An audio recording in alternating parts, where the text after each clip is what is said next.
Eu acho que nem vai precisar, será? Não, partiu.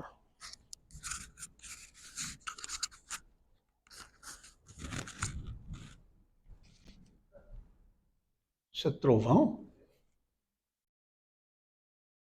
É. Vai alagar meu apartamento. Bom, gente, boa noite. Nós estamos nessa série de reflexões.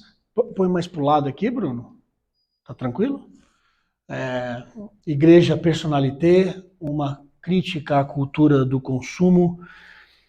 Hoje a gente vai para a nossa penúltima reflexão e na semana que vem, no próximo domingo, a gente encerra essa série e já temos a próxima série engatilhada para o próximo mês. Para a gente conversar um pouquinho hoje, eu quero convidar você a abrir a sua Bíblia em Filipenses capítulo 3. Filipenses capítulo 3, e eu vou ler dos versículos 1 a 11. Filipenses 3, 1 a 11. Senhor, que ao lermos a Tua palavra, o nosso coração compreenda com a direção do Teu Espírito o que o Senhor quer falar conosco hoje.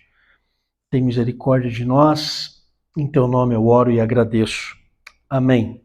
Filipenses 3, 1 a 11 diz assim: Meus irmãos, quanto às outras coisas, alegrai-vos no Senhor. Para mim não é difícil escrever-vos as mesmas coisas, e isso vos dá segurança. Tomai cuidado com esses cães, cuidado com os maus obreiros, cuidado com a falsa circuncisão. Porque nós é que somos a circuncisão, nós, o que servimos a Deus em espírito, e nos orgulhamos em Cristo Jesus, e não confiamos na carne. Se bem que eu poderia até mesmo confiar na carne. Se alguém pensa que pode confiar na carne, muito mais eu. Circuncidado no 8º dia, da descendência de Israel, da tribo de Benjamim, hebreu de hebreus, quanto à lei fui fariseu, quanto ao zelo persegui a igreja, quanto à justiça que há na lei, eu era irrepreensível. Mas o que para mim era lucro, passei a considerar perda por amor de Cristo. Sim, de fato também considero todas as coisas como perda, comparadas com a superioridade do conhecimento de Cristo Jesus, meu Senhor, pelo qual perdi todas as coisas. E eu as considero como esterco, para que possa ganhar Cristo e ser achado nele, não tendo por minha a justiça que precede da lei, mas sim a que precede da fé em Cristo, a saber, a justiça que vem de Deus pela fé, para conhecer Cristo e o poder da sua ressurreição e a participação nos seus sofrimentos, identificando-me com ele na sua morte, para ver se de algum modo consigo chegar à ressurreição dos mortos. Amém. Quando a gente lê o Novo Testamento, a gente vê uma movimentação muito clara da igreja. Primeiro, eu preciso dizer uma coisa muito óbvia, mas é bom a gente dizer coisas óbvias também. A igreja se reúne sempre ao redor de Jesus. Sempre. A igreja não se reúne ao redor de outra coisa, senão ao redor de Jesus.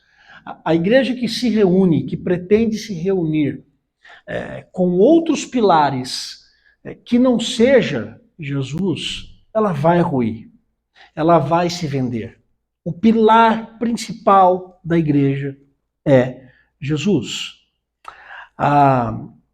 Mas ainda que a igreja, no decorrer dos anos e no decorrer das eras, ainda que a igreja venha se reunir ao redor de Jesus, houve mudanças. Houve mudanças. Porque é uma movimentação. A igreja é um organismo vivo. Então, o modo como ela se reúne ao redor de Jesus acabou tendo algumas mudanças. Ela não foram mudanças apenas estruturais, não foram mudanças que trouxeram para nós apenas informações históricas, e eu acho que isso também é muito relevante, a gente conhecer as mudanças históricas que a igreja viveu, mas é também uma mudança pedagógica para a igreja atual.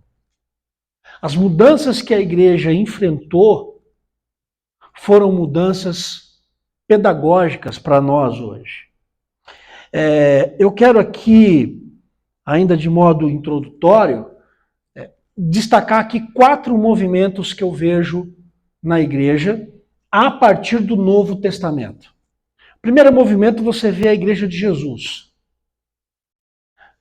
Eu não estou me referindo à origem da igreja. Alguns estudiosos vão dizer que a igreja nasce no Antigo Testamento. E tem razão. Mas eu estou com foco no Novo Testamento. Como se Jesus, a encarnação de Jesus, desse esse start na igreja, no registro histórico, no Novo Testamento. Então, você tem a igreja que vem com Jesus. Depois, você tem a igreja dos apóstolos. E a igreja dos apóstolos, ela tinha uma função. Sabe qual é?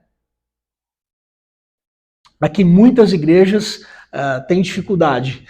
A igreja dos apóstolos é a igreja da organização. Eles estão se organizando. Porque tem uma estrutura, a igreja está crescendo, então ela precisa se organizar. Depois, em terceiro lugar, vem a igreja do Espírito Santo. O que eu quero dizer com a igreja do Espírito Santo? É a igreja que é levada pelo Espírito Santo a crescer. Então a igreja vai crescendo, crescendo, crescendo, vai alcançando pessoas, vai alcançando o mundo. E por fim, você tem a igreja fora da estrutura institucionalizada judaica.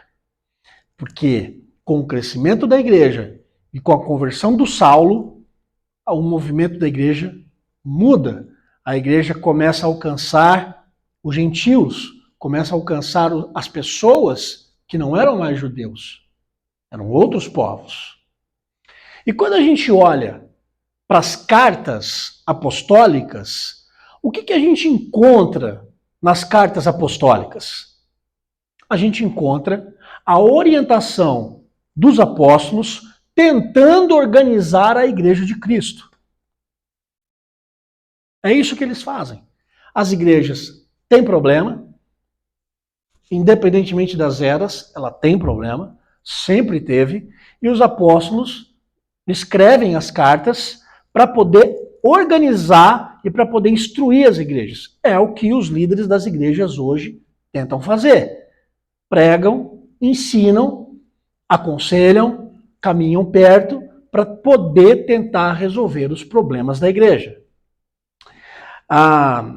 E muito dessa luta organizacional, ela está nesse último movimento da igreja.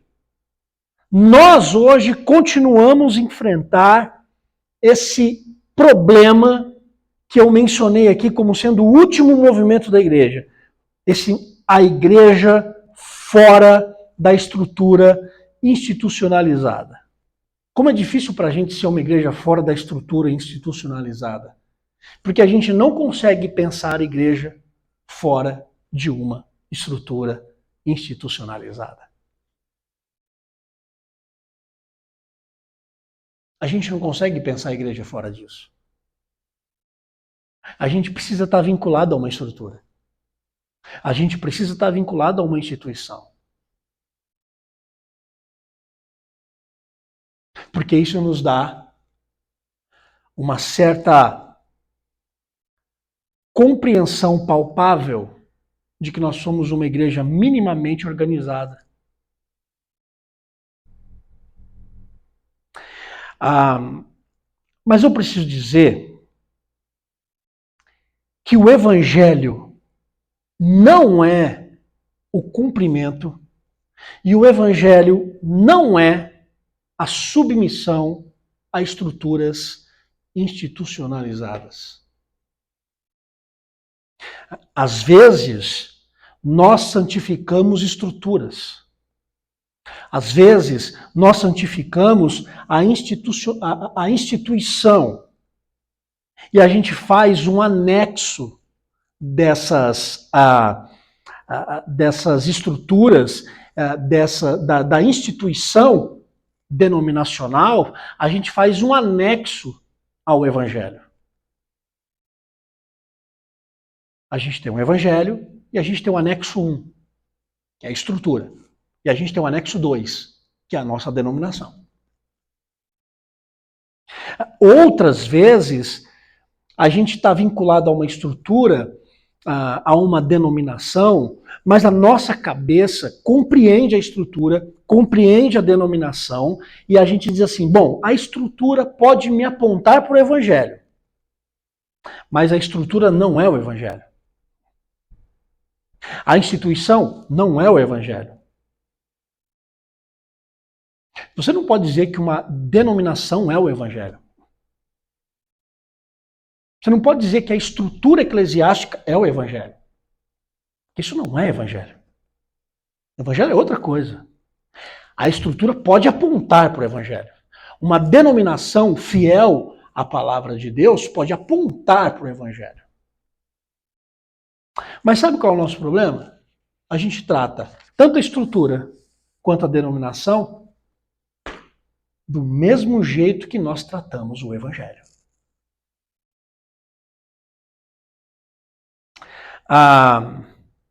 Se a luta apostólica era manter a visão da igreja naquilo que era o Evangelho simples, eu preciso dizer que a luta de hoje não mudou.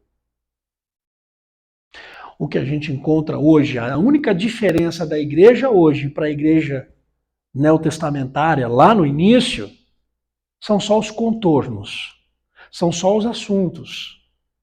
Os assuntos ficaram um pouquinho diferentes, mas a discussão, a problemática, a inquietação ainda é a mesma. Sabe por quê? Porque nós gostamos desses adornos institucionais. A gente gosta desses adornos institucionais no Evangelho. A gente adora maquiar o Evangelho com as nossas questões denominacionais e estruturais. Sabe por quê? Porque esses adornos institucionais e denominacionais, eles geram poder. Esses adornos exigem credenciais. E nós adoramos as credenciais. Porque com as credenciais, a gente tem poder na denominação. Porque com as credenciais, a gente tem poder sobre a ovelha. Porque com as credenciais, nós exigimos uma autoridade sobre os outros. E nós queremos olhar de cima para baixo para as pessoas. Afinal de contas, eu sou pastor, eu sou presbítero, eu sou diácono, e perceba que ainda que a gente não acredite nisso, mas há uma postura hierárquica.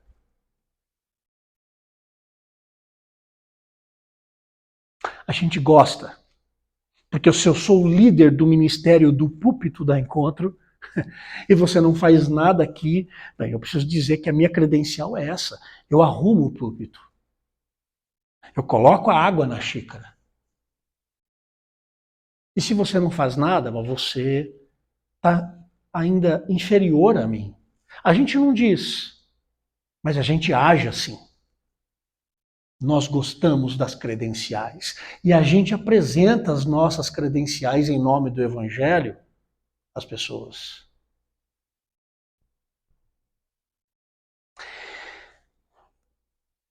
Quando eu olho para esse texto, eu vejo que ele é uma... O Paulo não está ele não está calmo escrevendo esse texto.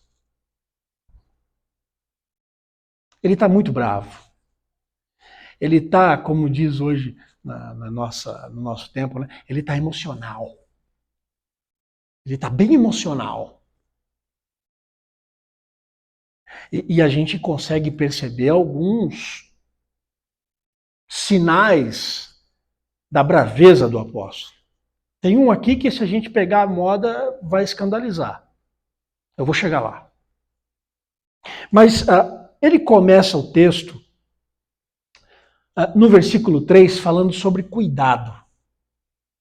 E eu não sei se você prestou atenção, mas ele repete a palavra cuidado 3 vezes. E um judeu, quando escreve algo que ele quer reforçar, que ele quer dar intenção, que ele quer dar crescimento, que ele quer dar importância, ele usa da repetição, porque essa é a escola judaica. E ele repete cuidado 3 vezes. E a palavra cuidado está diretamente relacionada ao modo como a gente deve viver o evangelho e tomarmos cuidado para não vivermos aquilo que nós chamamos de evangelho, mas não é evangelho. Bom, primeiro ele começa dizendo para ter cuidado com os cães, e é óbvio que ele não está falando do animal. Se bem que, tem muita gente líder que é um animal mesmo. E é isso que ele está dizendo. Ele está chamando de animal. É por isso que o texto, a gente não pode ler o texto como tomem cuidado com os cães. Não é esse o tom do apóstolo. Ele está muito bravo. Quem são os cães? Eu explico. São os judaizantes. Quem eram os judaizantes? Eram judeus que haviam confessado Jesus como Senhor da vida deles, mas os judaizantes tinham um pequeno probleminha. Eles ainda insistiam que para obter a salvação não era só pela graça. Para obter a salvação era necessário ainda guardar a lei de Moisés, e com uma única e com um ponto extremamente importante, com uma ênfase: a circuncisão. Se você não for circuncidado, para o judaizante, você estava fora do céu. Eu não sei se você sabe, mas a circuncisão ao 8º dia era feito para evidenciar um sinal externo de que aquela família, de que aquele menino fazia parte do povo de Deus. Só. O que entrou no lugar da circuncisão teologicamente falando? O batismo. Então, os judaizantes estavam trazendo problema para a igreja. E aí o Paulo está sendo específico aqui. Ele chama essas pessoas de cães. Sabe por quê? Porque na lei judaica, o cão é impuro. Os judeus não viam os cães como a gente vê hoje. Pet. Tem nada de pet para os judeus naquela época. Era animal impuro. A segunda vez que ele usa cuidado, agora ele já muda. Ele diz que são tomem cuidado com os maus obreiros. Que interessante. Obreiro é quem trabalha na igreja. Sim, é isso que o Paulo está dizendo. Paulo está dizendo para tomar cuidado com gente que estava na igreja, que ocupava um lugar na igreja de Filipe, que ocupava uma função de ensino na igreja de Filipe e que era um mau obreiro, para não ser chamado também de cão, de animal. E por que eles eram maus obreiros? Porque também eles ensinavam a partir das suas predileções religiosas. Então eles distorciam o evangelho e enganavam o povo. Maus obreiros. Falavam apenas o que o povo gostava de ouvir. Distorcia a verdade para dar a comidinha gostosa para todo mundo. E não falava a verdade do evangelho. Maus obreiros. Terceira vez que ele usa cuidado. Ele usa cuidado para aquilo que ele chama de falsa circuncisão. Bom, somente os judeus eram circuncidados. Aí imagina um judeu, um gentil velho, se converteu. E aí os judeus ficaram doidos. E agora, vamos circuncidar esse homem velho? Essa foi uma discussão da igreja na época. Acredite se quiser. E a questão foi, não, nós não vamos circuncidá-lo. Porque não é mais a circuncisão como sinal. É Jesus. É o batismo. A gente não precisa circuncidar esse homem velho. Com a expansão da igreja de Jesus, essas pessoas que não eram judeus foram alcançados. E aí a circuncisão já não fazia mais sentido.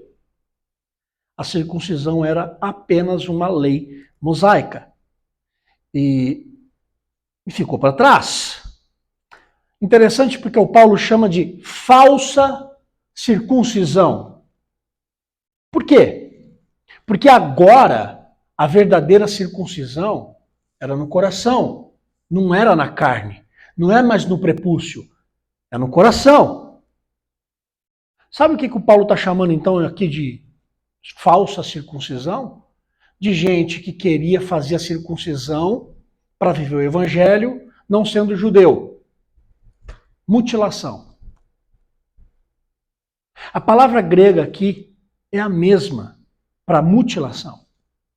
Paulo está dizendo, não adianta vocês se mutilarem. Vocês estão se mutilando, acabando com a carne de vocês. Vocês não precisam disso. Isso é a falsa circuncisão. Não adianta nada vocês se mutilarem. O que precisa ser circuncidado é o coração de vocês.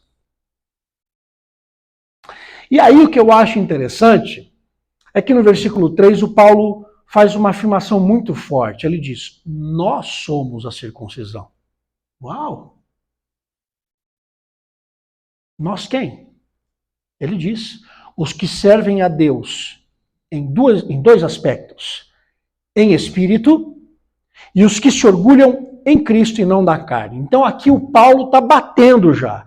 Ele está dizendo, olha, esse negócio de servir a Deus não tem nada mais com a circuncisão carnal. Tem a ver com o espírito. Como é que está o seu espírito diante de Deus? Segundo, são pessoas que não se orgulham mais pelo fato de serem judeus, circuncidados. Não, se orgulham em Jesus. Não é mais na carne, não é mais no meu sinal externo. É em Jesus.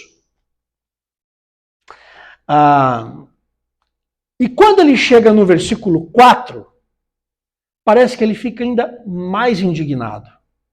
Porque do versículo 4 até o versículo 6, o Paulo fala assim, olha, bom, já que vocês estão querendo ouvir esses cães, já que você está ouvindo esse pessoal que está distorcendo toda a história do evangelho, já que vocês estão ouvindo essas pessoas que gostam de colocar adornos no evangelho e chamarem isso de evangelho, isso não tem nada a ver com o evangelho, tá bom. Vocês gostam de ouvir essa galera aí que tem credencial? Ok.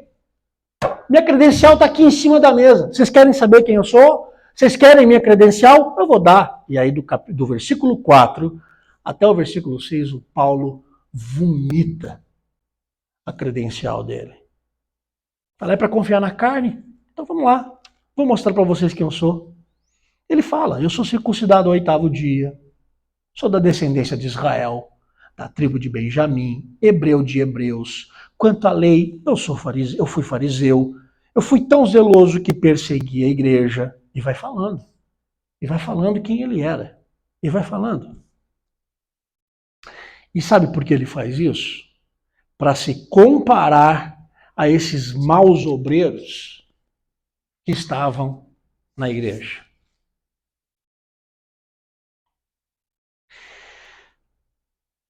E ele conclui de uma maneira muito mais irada e grossa. O Paulo começa a ficar grosso aqui. Ele começa a ficar meio Pedro aqui.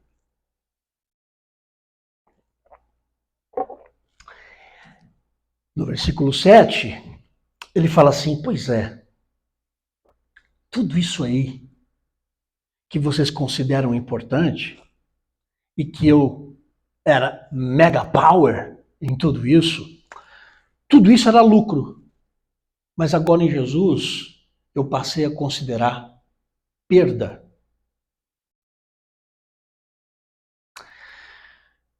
Interessante isso, eu quero pensar um pouquinho aqui nessa fala do apóstolo.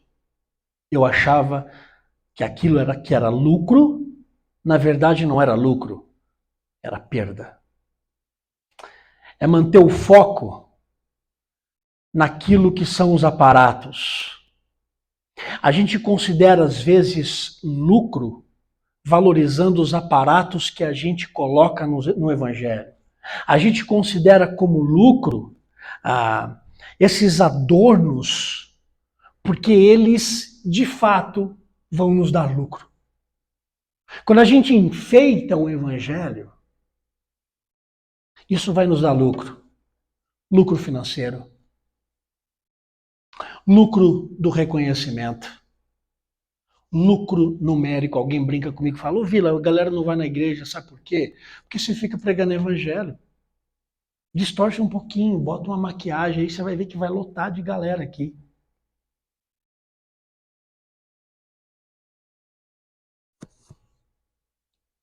São inúmeros lucros que a igreja Personalité recebe quando ela, para atrair pessoas, insere vários anexos ao Evangelho, convidando você de maneira educada, polida, atraente, criativa, a você chamar os anexos também de Evangelho.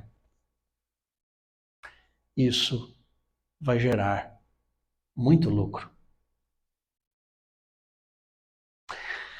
O problema é que quando nós aceitamos o Evangelho puro e simples, a gente começa a perceber que esses anexos que nós inserimos no Evangelho, a gente começa a perceber que esses anexos, na verdade, o que nós chamávamos de lucro, era um falso lucro. E quando a gente percebe que o Evangelho é mais simples do que a gente imaginava, e é mais puro do que a gente também manuseava, a gente percebe então que aquilo é visto como loucura. O que era lucro, na verdade, era perda. O que era lucro era prejuízo. E ele fala que ele considera essas coisas como perda e como prejuízo, no versículo 7, por uma única razão: por amor de Cristo. Eu fico me perguntando quantas coisas a gente quer procurar na igreja Personalité que ocupa o lugar de Jesus.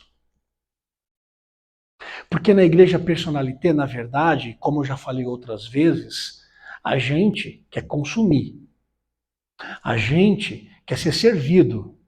E por conta disso, nós vamos endeusando outras coisas dentro da igreja que não é Jesus. É bem possível nós criarmos inúmeros ídolos dentro da igreja que não seja o Senhor Jesus na nossa vida. O Paulo está dizendo que todos esses adornos religiosos que eles consideravam como o evangelho e que não era evangelho, ele jogou tudo fora por amor a Cristo. E aí o Paulo, ele é muito grosso. Porque ele está dizendo que todas essas coisas ocupavam o lugar de Cristo. E ele fica tão irado que ele chamou todas essas coisas de esterco. Bom, você pode contextualizar mentalmente na sua cabeça esse termo com aquilo que a gente usa no nosso contexto atual. Você sabe o que é esterco. É isso mesmo. Ele está dizendo que todos esses adornos que geram poder é esterco. Ele está dizendo que tudo isso que a gente vai anexando ao Evangelho, criando grandes catedrais religiosas em nome do Evangelho, ele está dizendo que tudo isso é esterco.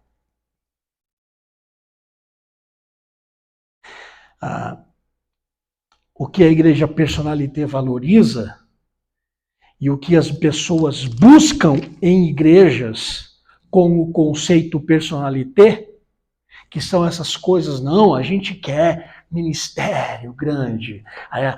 Eu preciso ir para uma igreja que tem uma banda muito bacana e eu vou procurar isso, porque se não tiver isso, não serve. Os anexos. Tudo isso o Paulo chamou de esterco.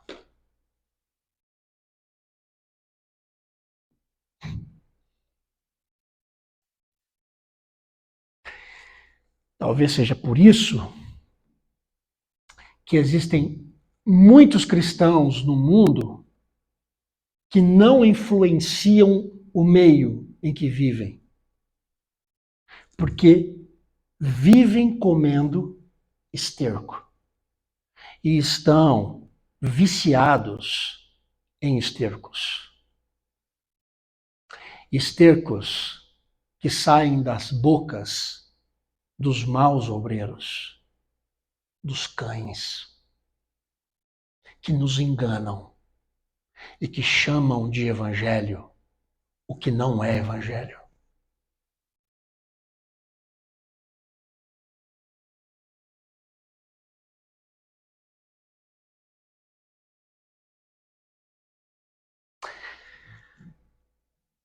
Pesado, né? Bem pesado. Paulo continua dizendo que deixar esses estercos religiosos é o único jeito de conhecer a Cristo no Evangelho. E isso me deixou perplexo. Isso está no versículos 9 até o versículo 11. Só tem um jeito da gente conhecer a Cristo: jogando esses estercos religiosos fora.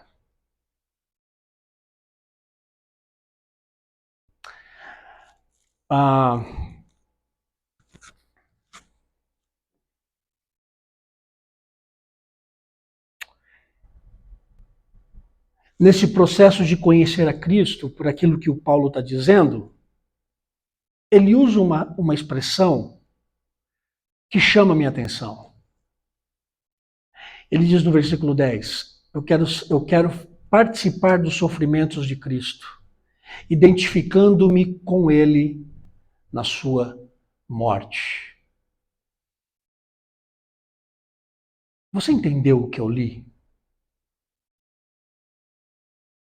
O Paulo está dizendo que para a gente conhecer a Cristo no Evangelho, a gente tem que jogar fora esses edifícios religiosos que nós construímos a serviço do nosso próprio ego, a serviço da nossa própria credencial, que nos gera poder e que Paulo chama tudo isso de esterco. Ele está dizendo, olha, eu quero ser participante do sofrimento de Cristo. Você sabe qual é o grande empecilho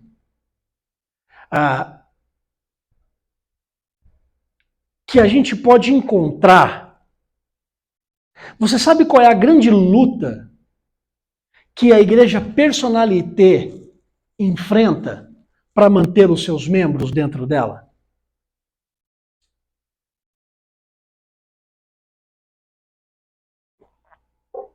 Existe algo dentro da igreja personalité que é o furo do barril. O furo nesse barril chama-se vulnerabilidade. Porque na igreja personalité não há espaço para vulneráveis.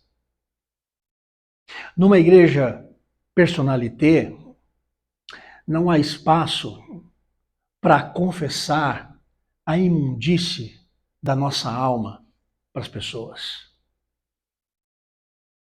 E sabe o que é mais aterrorizante? Que quando eu olho para vocês aqui, sabe o que nos torna iguais? A nossa vulnerabilidade. Porque não tem ninguém aqui que é melhor do que o outro. Ninguém. A gente pode ser mais educado, a gente pode conseguir esconder melhor as coisas, mas todo mundo é igual.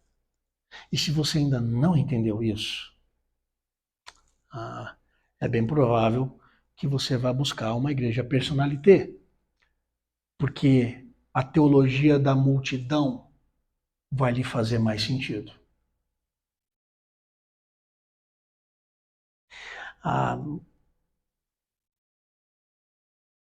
O que deveria nos unir, que são as nossas vulnerabilidades, é exatamente o que nos afasta.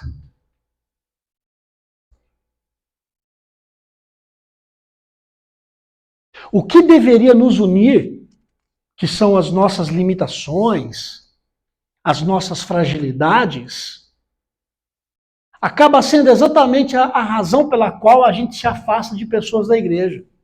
Ou a gente sai de igreja. Ou a gente manda a pessoa embora da igreja. É porque é mais fácil dar carta de demissão para as pessoas da igreja. É porque é mais fácil riscar o nome dessas pessoas da membresia da igreja. Mas na igreja personalité a gente trabalha com conveniência. Porque se o nome a qual a gente vai riscar tem um dízimo grande, a gente dá 1000 chances.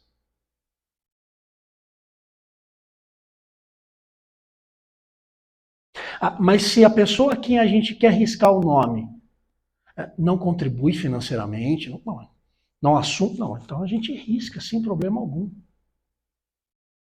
A gente convida a buscar outra igreja. Vai na paz, querido.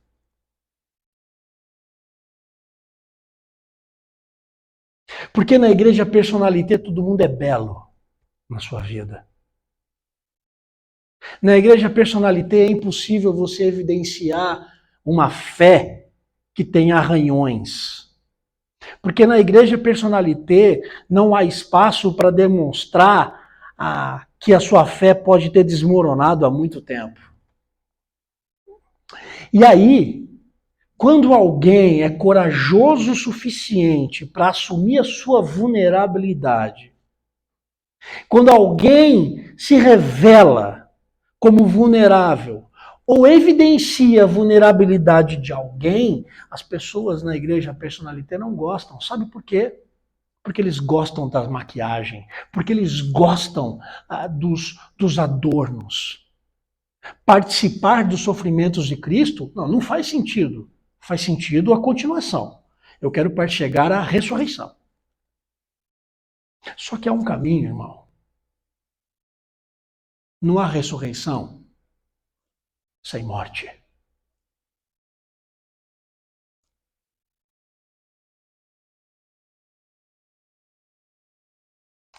Eu acho muito pedagógico quando Jesus diz assim, quem ele é. Ele diz, eu sou o caminho, a verdade e a vida. A gente quer a vida,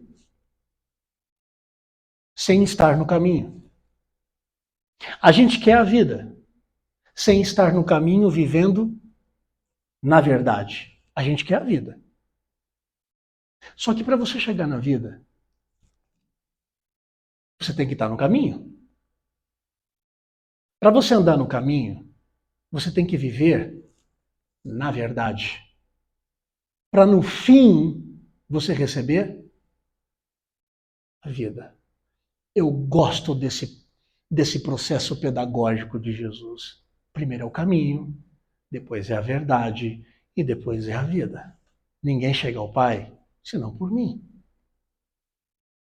Na igreja Personalité, as pessoas gostam da vida, mas a gente não precisa ter muito compromisso com o caminho na segunda-feira. A gente não precisa ter compromisso quando alguém nos olha nos nossos olhos e nos confronta com a verdade. O que vale é a conveniência.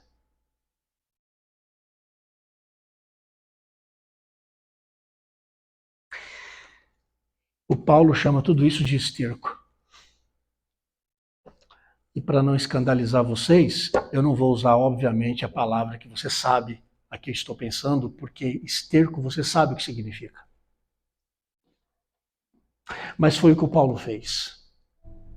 E eu fico me perguntando o quanto que nós valorizamos estercos e não valorizamos o evangelho simples e puro em prol dos nossos ganhos.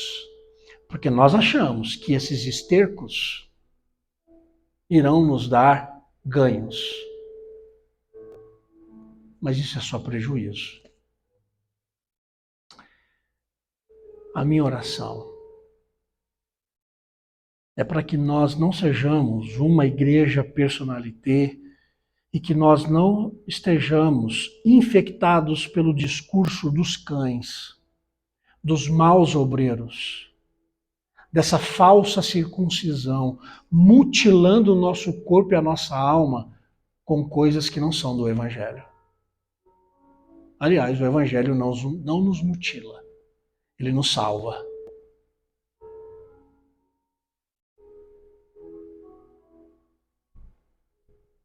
Se bem que no Evangelho há uma mutilação.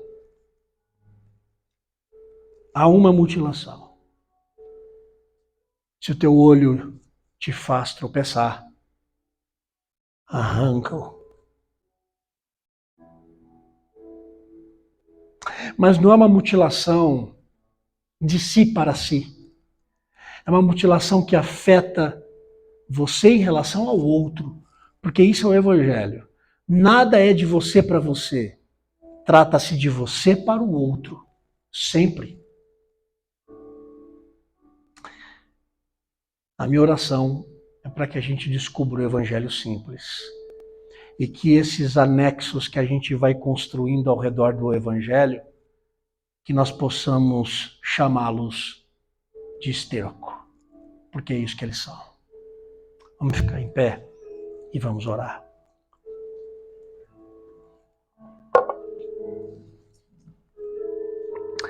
Senhor, nos perdoe todas as vezes em que nós conscientemente nos curvamos a essas credenciais religiosas com o intuito de ganharmos poder e lucro. A gente aprende nesse texto, nessa história, que no fim das contas, isso não é evangelho. E isso não é lucro. Isso é dano. Isso é prejuízo. Que o Senhor nos ensine e nos mostre quais são esses anexos que a gente construiu no nosso coração, que nós chamamos de evangelho, mas não são evangelho. E que a gente possa desconstruí-los do nosso coração. E que nós possamos te conhecer no Evangelho, participando dos teus sofrimentos, para depois também participarmos da tua ressurreição. Longe de nós a igreja Personalité, longe de nós a busca por uma igreja Personalité. Nós só queremos viver o Evangelho, que rompe com a estrutura institucionalizada de alguma maneira. Nós só queremos o teu Evangelho. Que a graça do Senhor Jesus, o amor de Deus o Pai, A comunhão e a consolação do Santo Espírito esteja sobre a sua vida, meu irmão, minha irmã, ajudando você a viver o Evangelho puro e simples, hoje e sempre. Amém e amém. Deus abençoe muito a sua vida, em nome de Jesus.